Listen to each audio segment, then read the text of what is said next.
Toute personne qui a joué à Resident Evil 2 se souvient de cette scène. Non pas forcément parce qu'on y voit un boss imposant ou flippant, mais parce que ce mec, ce monstre invincible, à partir de cet instant du jeu, ne va plus vous lâcher d'une semelle. L'arrivée de Monsieur X représente à la fois un début et une fin. La fin de notre liberté, du plaisir d'explorer un environnement en prenant son temps. Le début d'une traque sans répit. Resident Evil 2 n'est pas le seul jeu à incorporer ce type de séquence. D'autres jeux en font même leur concept principal, mettant en scène des ennemis toujours plus redoutables et flippants. Vous avez été terrifié par cette séquence avec Monsieur X? Alors vous n'êtes pas prêt pour parcourir un jeu entier avec 7 aliens qui vous collent au cul.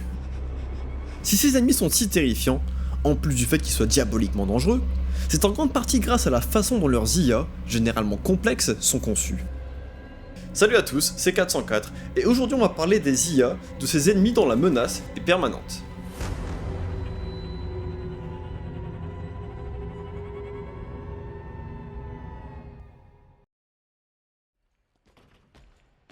La grande particularité d'une menace permanente dans un jeu vidéo, c'est que celle-ci développe une véritable existence, qui ne s'arrête pas à la salle où elle est censée se trouver à un moment donné. Elle est capable de se déplacer et d'agir indépendamment du joueur. En fonction de la difficulté recherchée par les développeurs, alors on retrouve deux formes de déplacement. La première forme de déplacement, c'est un peu comme dans Resident Evil 2. C'est-à-dire que l'ennemi peut se déplacer seulement là où le joueur peut être. Donc ça, on oublie. C'est-à-dire que si le joueur il est là, et ben l'ennemi, il peut faire tout ça. Il va nous traquer sans relâche et donc on saura jamais à quel point il est loin de nous. Et c'est ça qui devient flippant. Il peut se rapprocher sans qu'on s'en rende compte. C'est ce qui se passe dans Resident Evil 2. Le deuxième type de déplacement, c'est un peu comme dans l'alien isolation. Si le joueur est là et que l'alien est là, non seulement l'alien peut se balader là où on est, mais en plus il peut sortir. Il va se balader dans les conduits d'aération, plus ou moins proche de nous, c'est lui qui décide. On pourrait croire que c'est moins flippant, parce qu'au moins ici, l'alien n'est pas tout le temps dans la map comme Monsieur X. Sauf que le problème avec ça, ce qui peut le rendre encore plus flippant, c'est que vu qu'il se déplace là où il veut, à n'importe quel moment, il peut popper. Donc si vous faites du bruit, il sera dans les prochaines secondes.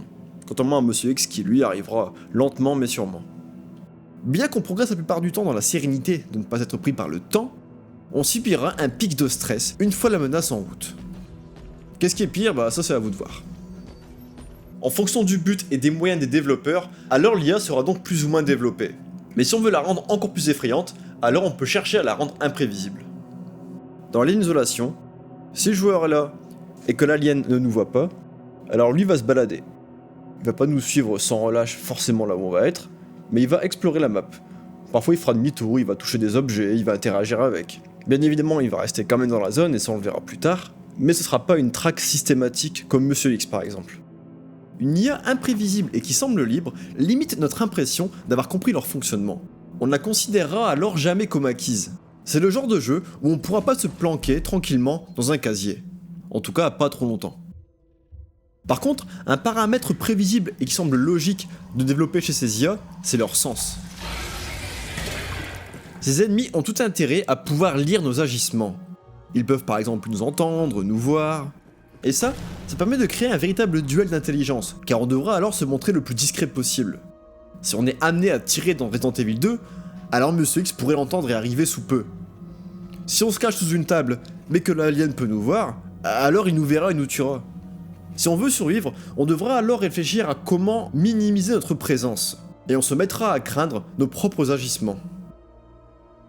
Bon là, vu qu'on a conscience que l'IA peut nous voir ou nous entendre, alors on pourrait croire que c'est facile de la manipuler. On pourrait par exemple juste se dire je reste caché dans un placard le temps qu'elle est là, et dès qu'elle part je sors. On remarque ainsi que les IA les plus développées, et donc les plus dangereuses, sont en partie dirigées, influencées par ce qu'on appelle la partie de The Director. Cette part d'influence peut prendre plusieurs formes. Premièrement, on aura des passages scriptés, c'est-à-dire que, à une certaine barrière invisible, quand le joueur va la passer, l'ennemi va apparaître systématiquement. Et peu importe si on meurt ou qu'on recommence, ce sera toujours au même endroit. Ensuite, on peut avoir affaire à des passages semi-scriptés. L'ennemi va apparaître de façon certaine dans une certaine zone, mais on ne sait pas quand. Donc ça peut très bien être à ce moment-là, à ce moment-là, à ce moment-là. Et il va apparaître là. Ou à l'inverse, il va systématiquement apparaître quand on aura franchi un endroit spécifique, mais il pourra apparaître à différents endroits. Et enfin, on a aussi des passages libres, où le joueur explore naturellement, et de temps à autre, l'alien, il va popper à un endroit aléatoire, et il va se mettre à chercher le joueur. Enfin, je dis l'alien parce que c'est ce que fait Alien Isolation, mais c'est pas le seul bien sûr. Ces différentes techniques permettent donc non seulement de proposer des séquences semi-scriptées, laissant libre cours à la créativité des développeurs, tout en maintenant une pression sur nous, les joueurs et les joueuses. On ne pourra donc jamais pleinement manipuler la menace. Cette part d'aléatoire influencée nous rappellera que tout ne repose pas sur nos actions, mais aussi sur cette envie dévorante de la menace de nous traquer sans relâche grâce à son intelligence et son flair. Alors, vous êtes frustré? Vous auriez aimé en voir plus? Eh ben bonne nouvelle, cette vidéo en fait c'est un tiers de mes recherches sur ce sujet, c'est-à-dire la menace permanente. Si vous voulez voir la suite, je vous invite à aller lire l'article en question sur mon site internet, dont le lien est en description. C'est gratuit, c'est plus complet, ça va plus vite, et c'est probablement plus agréable que ma voix. Bon, n'hésitez pas quand même à interagir avec la vidéo, ça fait toujours plaisir. Merci pour votre fidélité et votre écoute, et à la prochaine sur la chaîne Horror 404.